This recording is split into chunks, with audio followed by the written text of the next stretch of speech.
Assalamualaikum warahmatullahi wabarakatuh. Perkenalkan, saya Memuda Wulan Verina dengan NIM 20.05520092 dari Prodi Akuntansi Universitas Kubang Unisbank Semarang. Pada kesempatan kali ini, saya akan memaparkan hasil penelitian saya yang berjudul Pengaruh Kebijakan Dividen, Leverage, Volume Perdagangan Saham terhadap Volatilitas Harga Saham. Poin yang pertama yaitu latar belakang. Pasar modal merupakan salah satu tolak ukur dari perekonomian suatu negara. Perkembangan pasar modal pada negara maju jauh lebih baik daripada perkembangan pasar modal pada negara berkembang.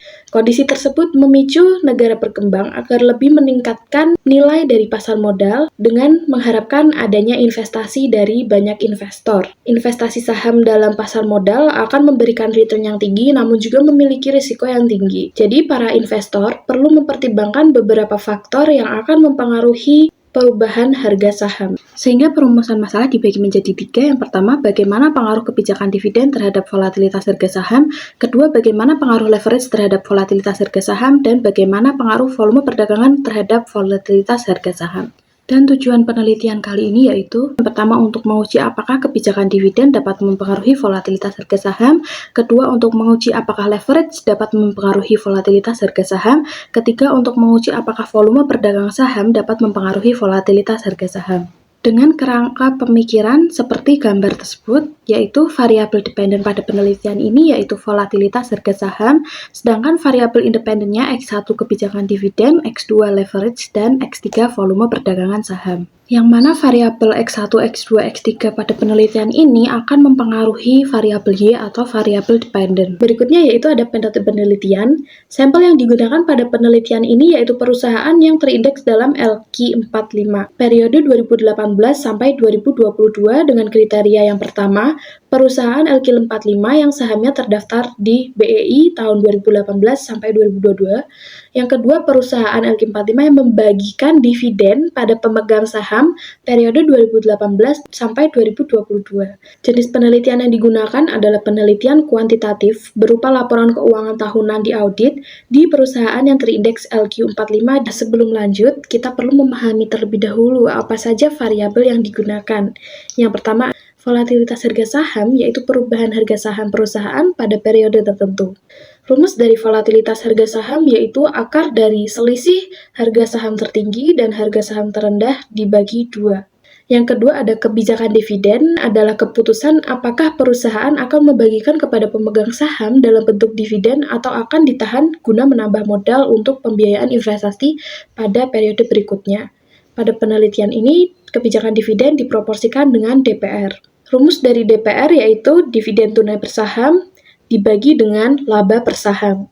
Berikutnya yaitu leverage merupakan rasio pengukur seberapa besar penggunaan hutang dalam pembelanjaan perusahaan yang dapat dihitung dengan total debit dibagi dengan total ekuitas. Dan yang terakhir yaitu volume perdagangan yang adalah jumlah saham yang diperdagangkan di bursa efek pada periode tertentu dan merupakan perbandingan antara jumlah saham diperdagangkan dengan jumlah saham beredar. Berikut merupakan teknik analisis data yang diperhitungkan. Yang pertama ada analisis statistik deskriptif, kedua uji normalitas, ketiga pengujian asumsi klasik, keempat uji kelayakan model, dan yang terakhir ada analisis regresi berada dan uji T. Analisis statistik deskriptif berguna untuk menemukan hasil dari nilai minimum, maksimum, min, dan standar deviasi dari variabel-variabel yang ada. Berikutnya uji normalitas. Pada penelitian ini digunakan nilai skewness dan kurtosis. Hasil uji normalitas ini telah melalui 3 proses normalisasi data yang menjadikan total sampel berkurang yang mulanya 200 menjadi 168. Berikutnya yaitu pengujian asumsi klasik. Yang pertama ada uji multikolonialitas, uji autokorelasi, dan uji heteroskedastisitas. Setelah dilakukan ketiga pengujian tersebut, data pada penelitian ini tidak ditemukan masalah. Berikutnya yaitu uji kelayakan model. Yang pertama uji statistik F, hasil perhitungan dari F hitung pada tabel tersebut sebesar 3,433 dengan nilai probabilitas sebesar 0,018, angka tersebut lebih kecil dari 0,05.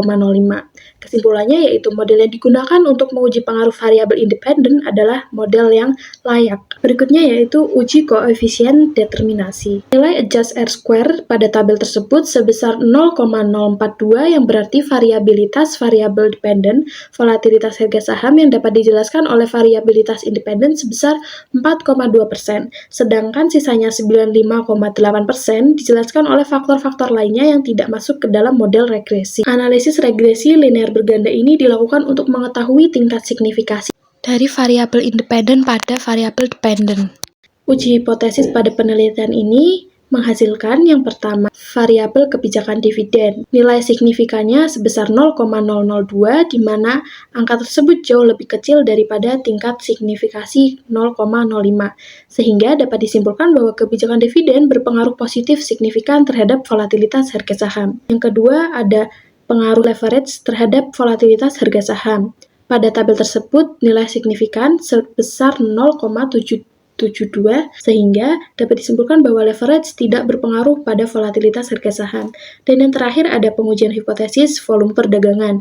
Pada tabel tersebut, nilai signifikansinya sebesar 0,705, sehingga volume perdagangan saham tidak berpengaruh pada volatilitas harga saham. Dapat ditarik kesimpulan yang pertama ada kebijakan dividen berpengaruh terhadap volatilitas harga saham, kedua leverage tidak berpengaruh terhadap volatilitas harga saham, dan yang terakhir ada volume perdagangan yang tidak berpengaruh juga terhadap volatilitas harga saham. Adapun keterbatasan dari penelitian ini yang pertama yaitu peneliti hanya menggunakan sampel yang terindeks LQ45, sehingga hasil penelitian ini masih kurang mewakili semua emiten yang terdaftar pada Bursa Efek Indonesia. Yang kedua, banyak perusahaan LQ45 yang tidak masuk pada penelitian ini karena perusahaan tidak membagikan dividen pada tahun 2018 sampai 2022. Dan terakhir ada penelitian ini mulanya memiliki data yang tidak normal sehingga perlu dilakukan penghapusan data sebanyak 32 perusahaan dan melakukan transformasi data sebanyak 4 kali untuk membuat data tersebut menjadi normal. Berikut yang dapat saya sampaikan.